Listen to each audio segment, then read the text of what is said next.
Hola, buenos días.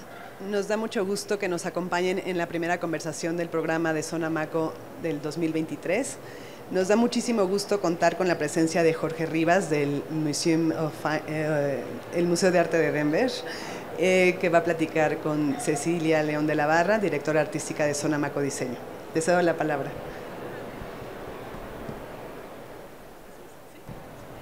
Muchas gracias, Elo. Muchas gracias a todos por estar aquí, por acompañarnos. Jorge, muchas gracias también por venir a acompañarnos a esta charla, conversación. Primero, para los que nos acompañan, me gustaría un poquito que nos cuentes quién es Jorge, muy brevemente. Y luego ya podemos platicar justo el tema que nos interesa mucho de cómo se ve el diseño mexicano desde fuera, ¿no? Y en específico tú que estás en Denver, pero que creo que te mueves por muchas partes también. Bueno, muchas gracias, Cecilia. Aquí estoy hablando un poco como un narrador de la televisión.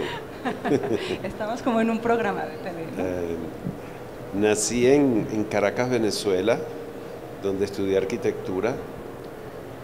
Después hice una especialización en diseño industrial en la Universidad de Florencia, en Italia, en la Escuela de Especialización en Diseño Industrial, que ya no existe más. Se fundió con la Facultad de Arquitectura.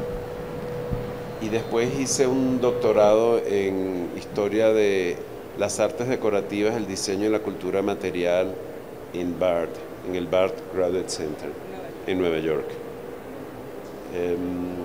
Empecé trabajando como arquitecto y diseñador y poco a poco me convertí en historiador de arte y diseño, una transición como un poco gradual. Y parte de esa aventura fue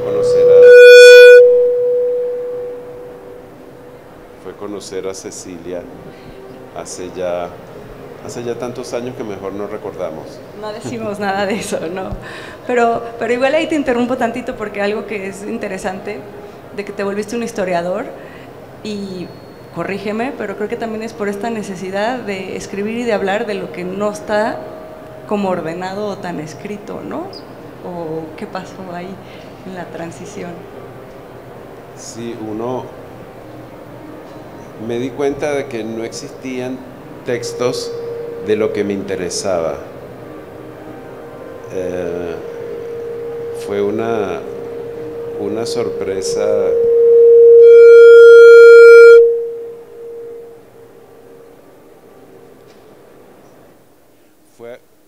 Ahora este no funciona.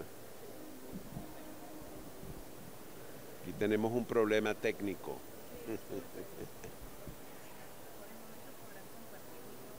Yo creo que sí.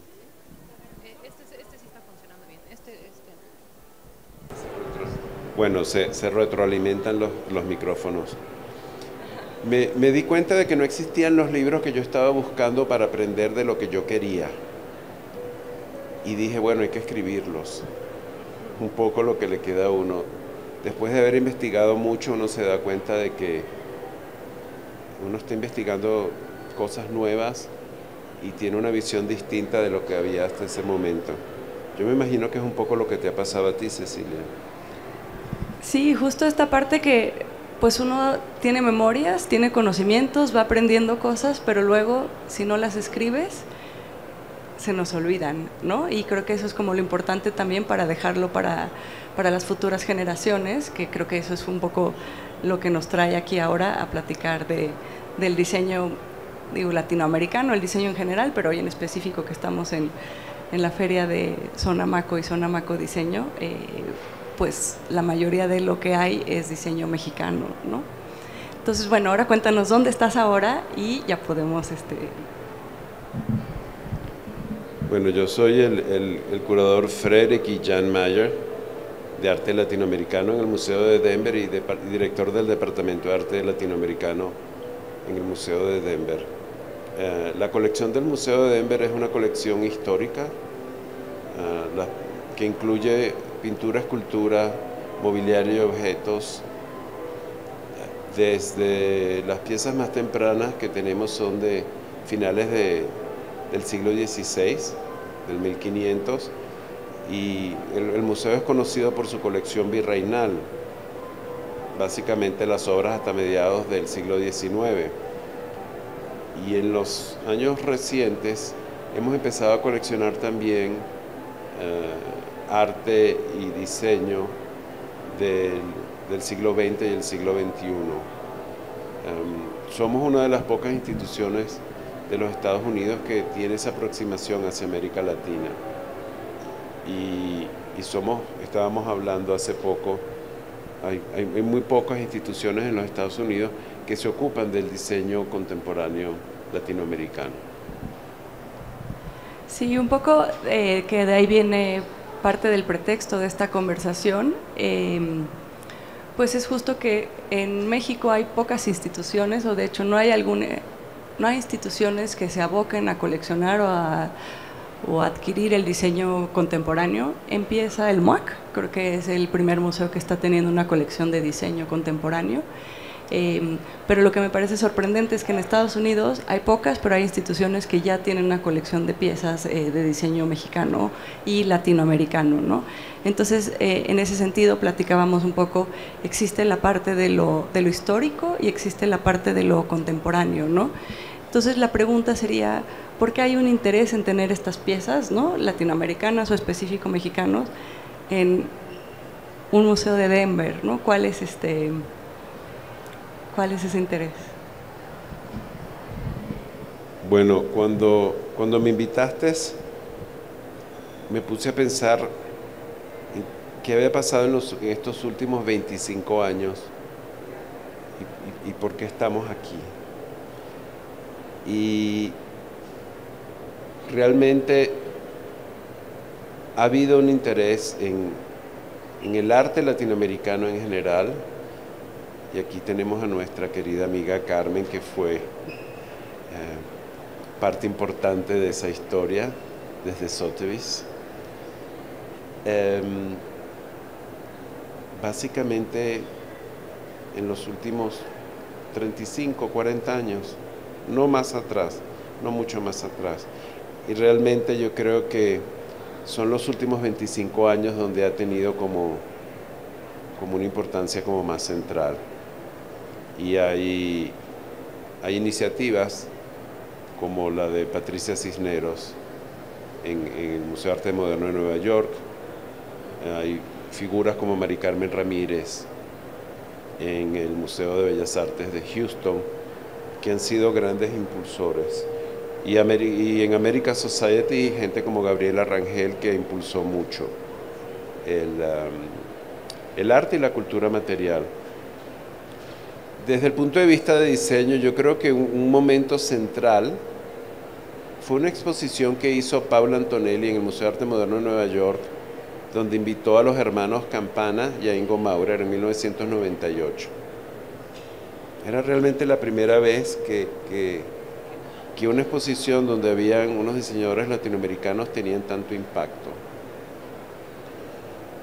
Y pasó bastante tiempo antes de que pasara algo más a nivel institucional americano. Cuando yo llego a Bar, organicé un evento que nunca pensé que iba a tener como tanta resonancia después. Fue parte de un seminario patrocinado por la Fundación Cisneros.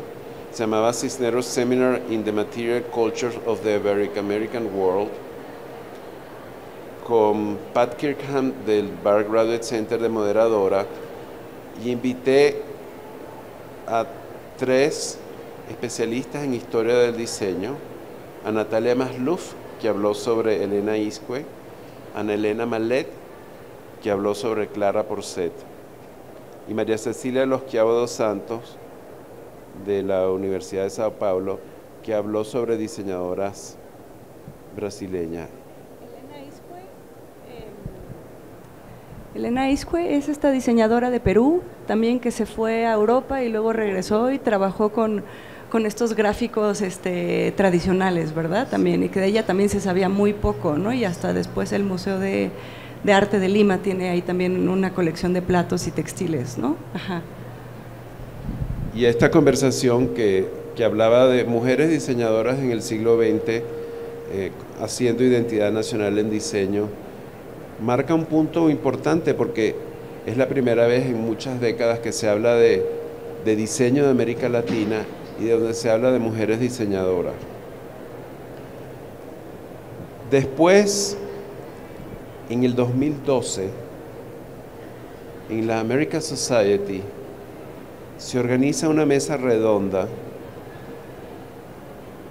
que se llamaba Entering the Canon, Contemporary Mexican Design in a Global Market, que fue una cosa organizada por Gabriela Rangel junto con Kerstin Scheur, que era directora general de la Universidad Centro en ese momento.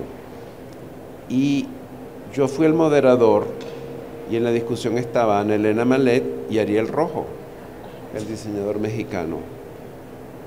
Y estamos hablando de hace 10 años, que por primera vez en Nueva York, en muchos años, se habla de diseño contemporáneo mexicano y el canon, que marca un punto creo que muy importante de encuentro. Y ese es un momento donde empieza el diseño mexicano a tener como una cierta relevancia en los mercados. En el 2011, Emiliano Godoy le regala su silla Knit al Museo de Arte Moderno de Nueva York. Y el Museo de Arte Moderno de Nueva York, que tiene una colección de diseño enorme, tiene poquísimo diseño latinoamericano. Se cuentan con los dedos de las manos. Y después hay otro evento muy importante. En el 2013, el Barr Graduate Center, mi alma mater, decide que va a publicar un libro que sirva de libro de texto sobre la historia del diseño. Y es el libro History of Design, Decorative Arts and Material Culture de 1400 al 2000, que es un libro enorme. Y a mí me piden que escriba el capítulo del arte virreinal de América Latina. Y yo les dije que no, que yo iba a escribir el capítulo del siglo XX. Y me tocó investigar y escribir sobre algo sobre lo que prácticamente no había bibliografía, que fue como un punto. Y eso coincide con una exposición muy importante en el 2014 que organiza Lowry Sims en el Museum of Craft and Design en Nueva York, en el Art and Design, que se llamaba New Territories, Laboratories for Design, Craft and Art in Latin America, que tú fuiste parte de ese proyecto. Sí, justo ahorita que estás narrando dentro de esta cronología, me regreso un poquito a cuando hablaste en abril del 2012, que también ahí fue un momento clave. El MoMA de Nueva York es la primera vez que en su tienda vende diseño mexicano, ¿no? Que fue un proyecto donde pues desde 2011 están viniendo a México a conocer a los diseñadores, a ver los proyectos que tienen, los objetos que tienen, y ahí empuja al diseñador mexicano a poder comercializar mejor las piezas, donde no tenían empaques, no sabían lista de precios, no había cómo exportar, o sea, como 1000 cosas que pues en México hacíamos las cosas como en escalas chicas, y gracias a ese proyecto, que fueron más de 100 productos que se fueron a Nueva York y se vendieron en la tienda, era un proyecto que se llamaba Destination, ya había Destination Argentina, no sé si te acuerdas, Destination Brasil, y ese fue el último, Destination México. La imagen gráfica se hizo con Centro también, que eso fue bien interesante, unos estudiantes de comunicación visual desarrollaron esa imagen, y fue como un lanzamiento de vender diseño mexicano en el extranjero, ¿no? Y a partir de ahí muchos diseñadores se profesionalizaron en esta comercialización, por así decirlo, ¿no? Y después viene un interés por más exposiciones, y como mencionas esta de New Territories, ¿no? Que lo increíble de esa exposición fue que no solo fue de México, sino era más América Latina, ¿no? Entonces estábamos con Argentina, con Perú, con Colombia, Cuba también, Venezuela, por supuesto, Y fue una exposición que itineró, que después llegó acá a Puebla también, que llegó al Amparo de Puebla 2 años después, creo. Y creo que justo ese interés por hacer exposiciones, de mostrar el diseño latinoamericano, empieza como a haber más ruido, ¿no?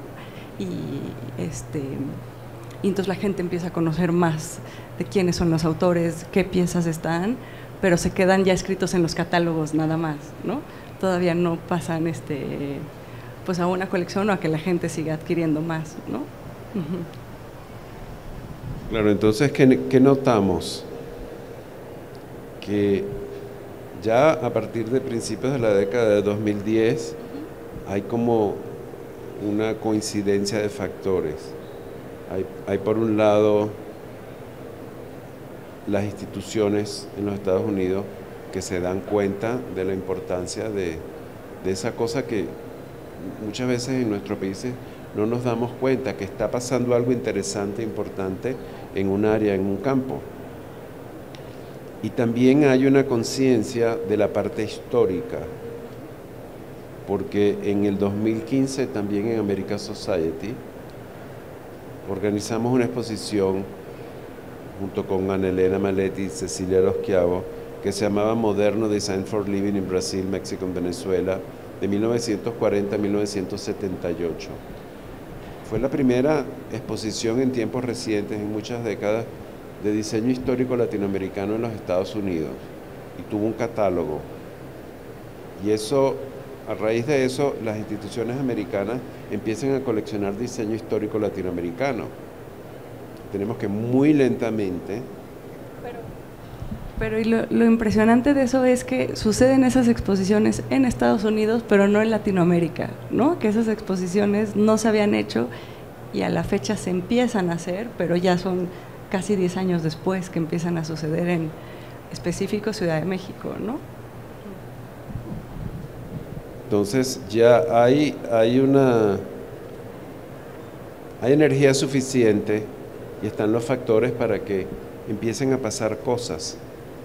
Y entre esas cosas, los museos americanos nos damos cuenta de que es el momento de empezar a coleccionar este campo nuevo, y los museos que tienen departamentos de arte latinoamericano o departamentos de diseño empiezan a coleccionar. Yo creo que en Denver somos de los pioneros. El High Museum en Atlanta, el MoMA de San Francisco y el Museo de Arte Moderno de Nueva York, como muy esporádicamente ha estado comprando.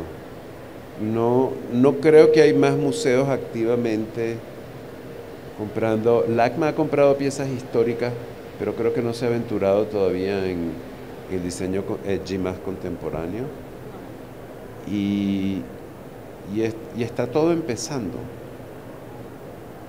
Está todo empezando.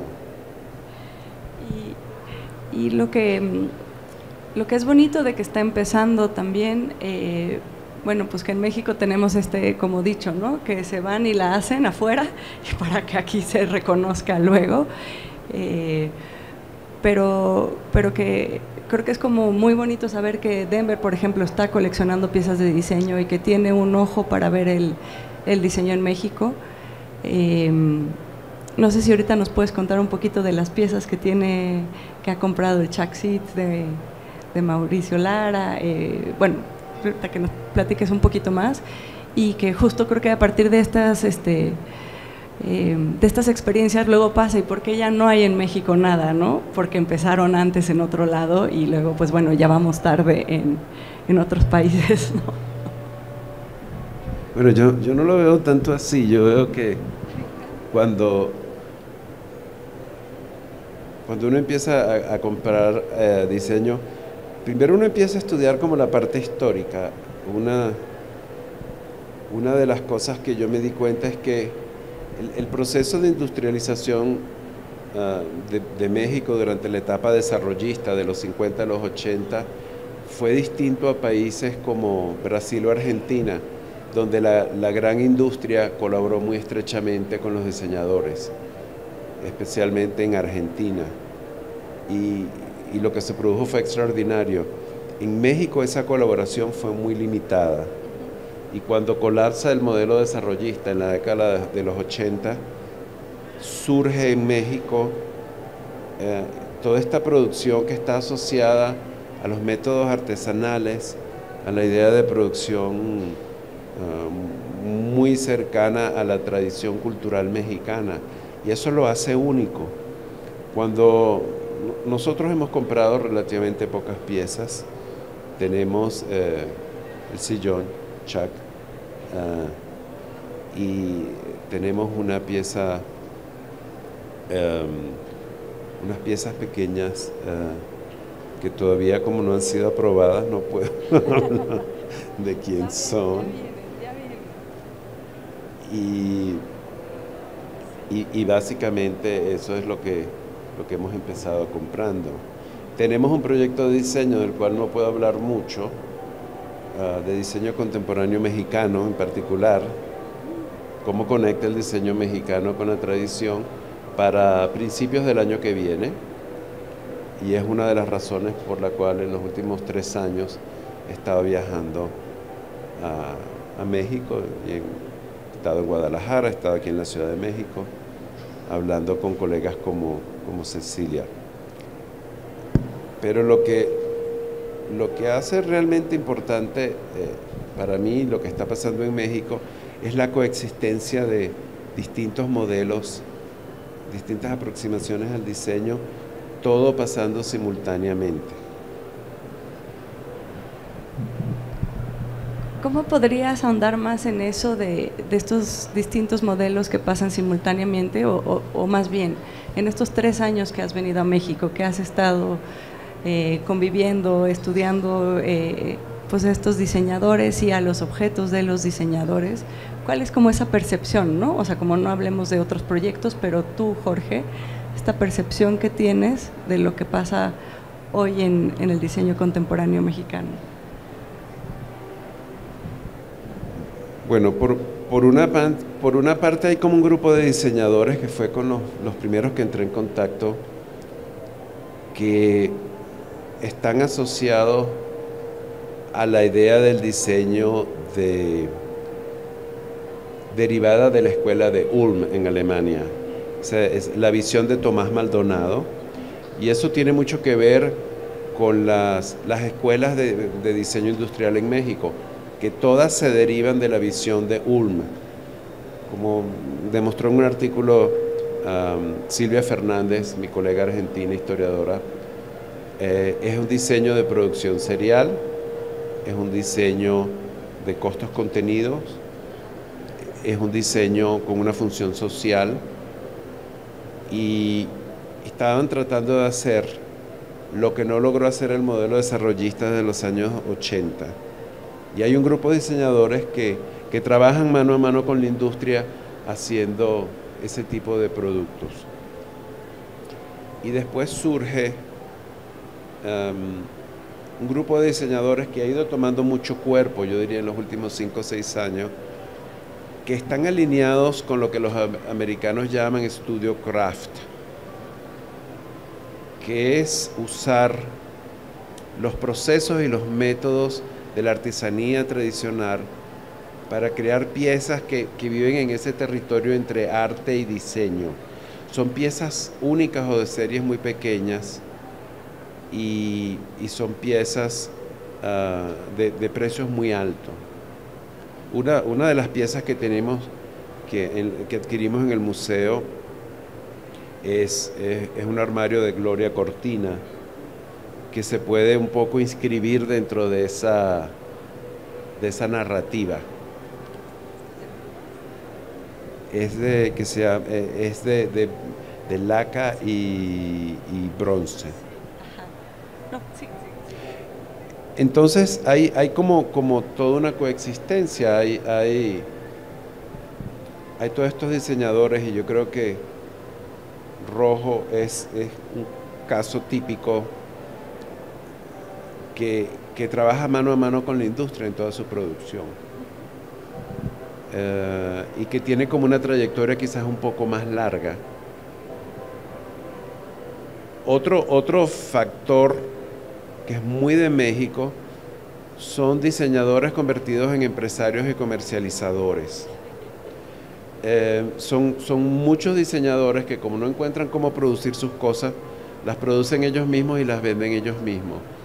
Y hay muchos, algunos muy exitosos, sobre todo en el sector de mueble de alta gama y de objetos decorativos también, y lámparas también, hay mucho de eso. Y es sorprendente que hay en todo el territorio nacional. Algunos inclusive ya tienen más de una década y tienen oficinas y venden en Miami, por ejemplo.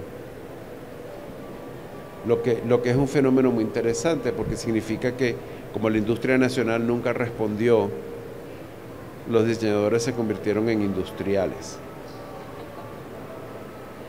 Y el fenómeno que surge ahora, particularmente estos últimos 2 años, es los diseñadores galeristas que tienen pequeños pop-ups o pequeñas galerías para diseñar esos objetos de arte, objetos de diseño de gama muy alta de mercado. Y bueno, la feria, todos los eventos que están sucediendo alrededor de la feria esta semana, mucho tiene que ver con esto.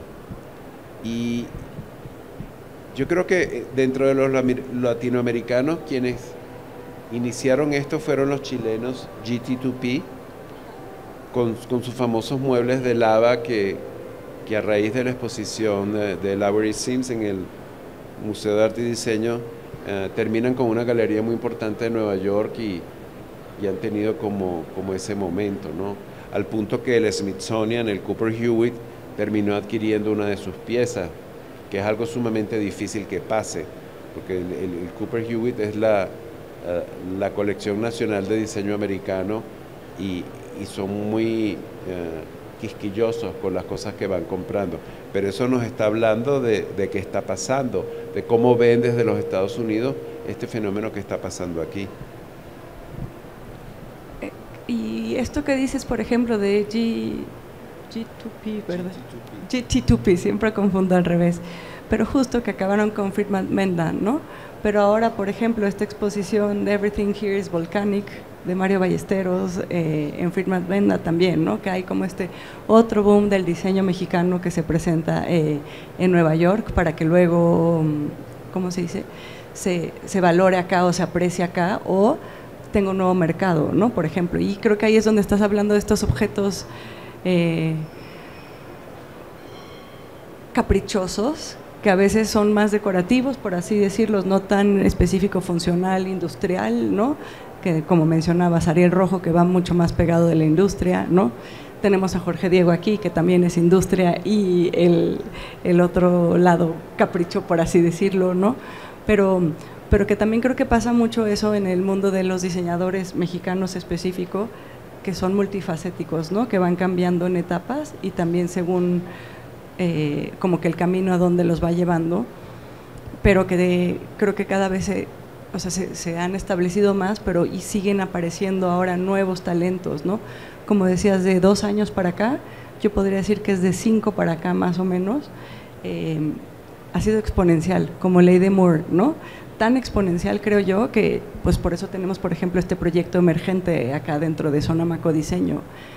Hablábamos, la sección de diseño cumple 12 años.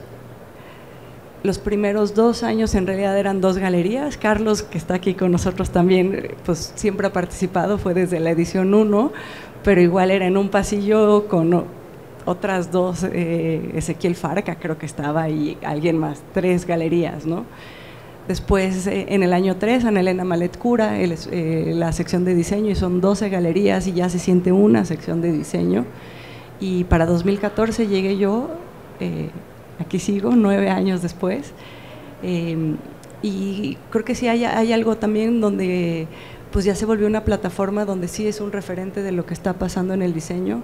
Intentamos que hubiera mucho más diseño internacional y eso no ha sucedido, no no hay mercado para el diseño internacional aquí todavía, pero hay mercado para el local. Y entonces eso ha sido increíble porque, sabes, como que se ha establecido la feria y de pronto, al entender que hay el talento local, pues decidimos hacer, por ejemplo, esta plataforma emergente que es pues justo un espacio para las nuevas propuestas, ¿no? Así como antes Sonamaco tenía nuevas propuestas, ¿te acuerdas? Que eran galerías jóvenes, igual aquí es un espacio para diseñadores que no necesitan una galería, bueno, que no tienen una galería todavía ahí porque además pues no hay tantas galerías de diseño en el mundo y en México, ¿no? Entonces creo que también ese ha sido un fenómeno interesante que está pasando aquí. Siempre es un fenómeno complejo en nuestros países de América Latina.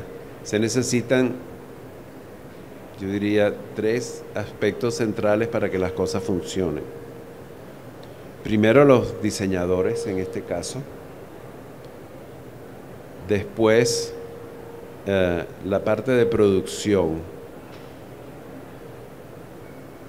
Porque los diseñadores tienen las ideas, pero no necesariamente tienen el capital o la capacidad técnica para llevar a cabo esas ideas. Y para esa parte es muy importante ese factor del medio, donde están las industrias que producen, los artesanos y los que comercializan, que es una parte muy importante. Y la otra parte son los clientes, tanto institucionales, los museos que coleccionan, como particulares, los coleccionistas, porque sin ellos todo el sistema colapsa. La industria no produce para no vender y el diseñador no produce porque si no vende la cadena se rompe. Y lo más difícil de todos es educar a los coleccionistas, tanto los institucionales como los particulares. Y es difícil, porque muchas veces, y eso pasa en muchos de nuestros países, prefieren pagar 3 veces el precio de una silla importada de Suiza o de Alemania o de Italia que un producto de mucha mejor calidad hecho en México. Y es difícil y requiere de educadores como Cecilia y de educadores como los propios diseñadores que hacen ver a sus clientes la importancia de lo que ellos están haciendo. La cosa más importante, yo diría, de cuando se logra este ecosistema que funcione, donde todas las partes se van beneficiando, es que realmente beneficia a la cadena completa y en particular beneficia el trabajo de los artesanos. Y al final los grandes beneficiarios son ellos, porque se les paga bien cuando las cosas están hechas correctamente y se evita que esas tradiciones desaparezcan. Sí, que justo también algo que es muy notorio, como estas preguntas del millón de cómo describes el diseño mexicano, ¿no? ¿Cómo describes el diseño argentino, chileno, ¿no? Como cuál es esa palabra o esa cualidad o característica que tiene, ¿no? O el buen diseño mexicano, etcétera. Y creo que no la hay, creo que más bien es como las personas lo que hacen y como además hay una variedad muy grande en cada diseñador, pero creo que una cualidad que a veces sí es común es eso, es la fabricación con tradiciones de mucho tiempo, de materiales, ¿no? Los materiales también se vuelven como locales, entonces coinciden, ¿no? Que no son los mismos materiales que están usando en Europa por pensar algo, ¿no? Y entonces que de pronto hay como un puntito que conecta, ¿no? Pero que no se vuelve un todo tampoco, porque también pues ya es la expresión de cada uno lo que lo hace, pero que no todo se vuelve nacional, ¿no? O que demuestra un territorio, por así decirlo, ¿no? Una de las cosas que más me impresiona de México es que se está creando el ecosistema. Algo que no sucede en otros países. En Venezuela, por ejemplo, la primera década del 2000 se estaba creando ese ecosistema y estaba empezando a funcionar y después colapsó el sistema. En Argentina, por ejemplo, siempre uno piensa que está como saliendo, que está empezando, pero no termina de cristalizar. Vienen como estas generaciones de diseñadores y uno dice, ahora sí está arrancando, esta vez está arrancando. Y de repente se para y hay como una pausa. En Brasil hay una cosa bastante más sostenida y creo que sí hay como una especie de ecosistema brasileño que funciona y que se está yendo como muy fuerte ahora ese momento de estudio craft design, de piezas como de alta gama. Y en México lo sorprendente es que ha sucedido relativamente rápido si lo comparamos con otros países. Y yo creo que los próximos 5 años van a ser como muy definitivos. Porque muchas veces lo que pasa en toda América Latina es que cuando desde afuera empiezan a poner un poco de atención en lo local, los locales empiezan a seguir antes de que se nos adelanten. Agarran ese ritmo de lo local, ¿no? Ya que se ve afuera. No sé si alguien tiene alguna pregunta antes de que luego nos gane el tiempo y sigamos tú y yo, pero no sé si alguien tiene algo que preguntar o que agregar a la conversación. ¿No? Porque tú y yo podemos seguir. Está pensando.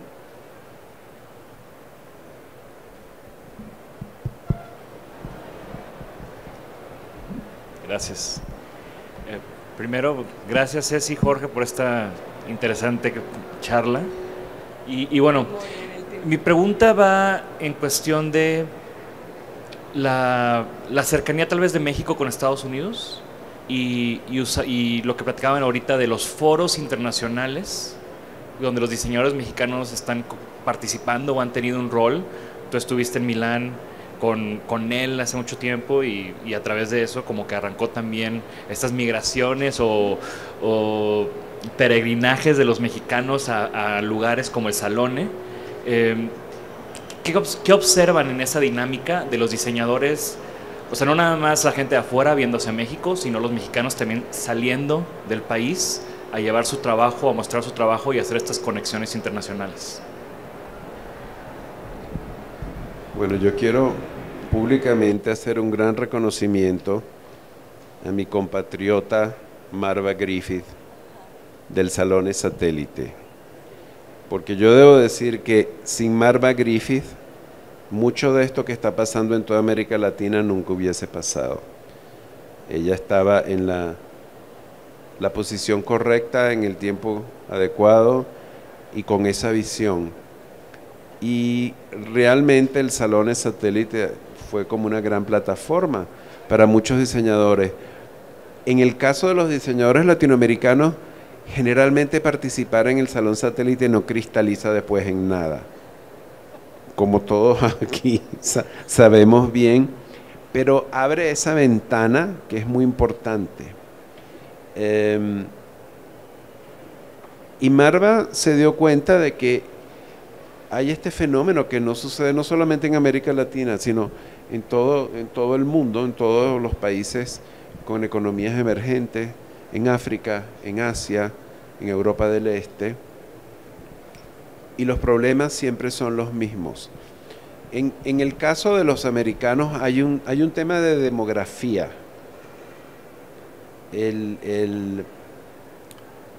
Dependiendo de en qué parte de los Estados Unidos,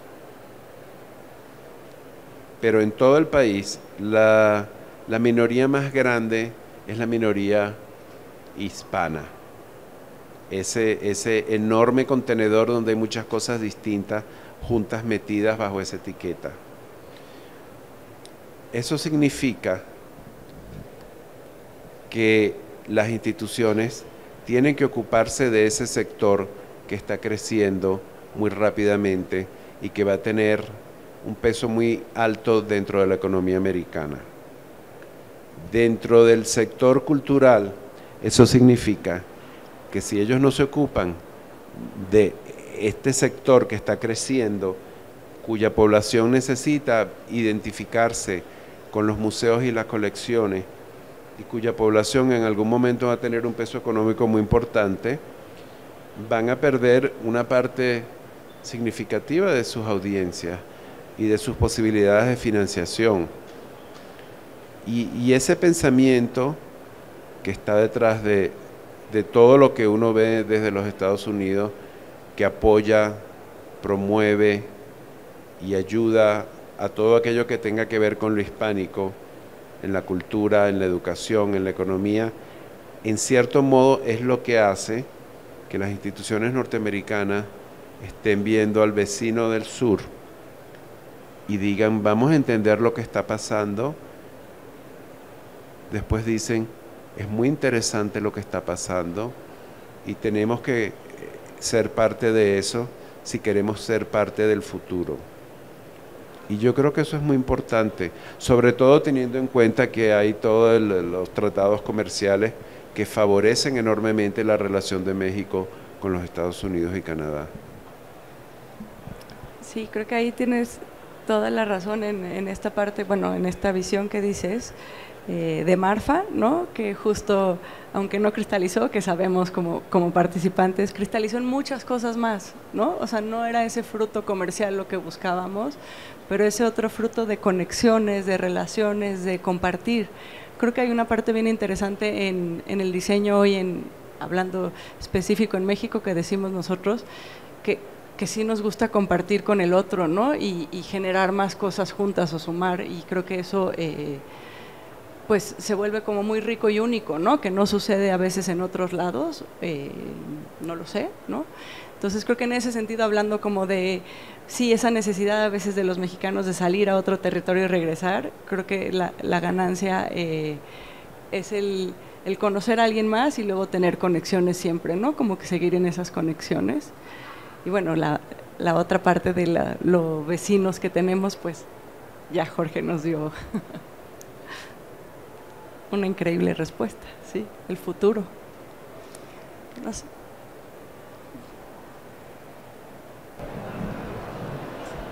Quiero aclarar de que no soy de diseño, soy de pintura, y Jorge es mi gran gurú de todo lo que es diseño histórico, pero siguiendo lo que dijo, es que muchas de las instituciones norteamericanas, bueno, Estados Unidos, esto es Norteamérica también,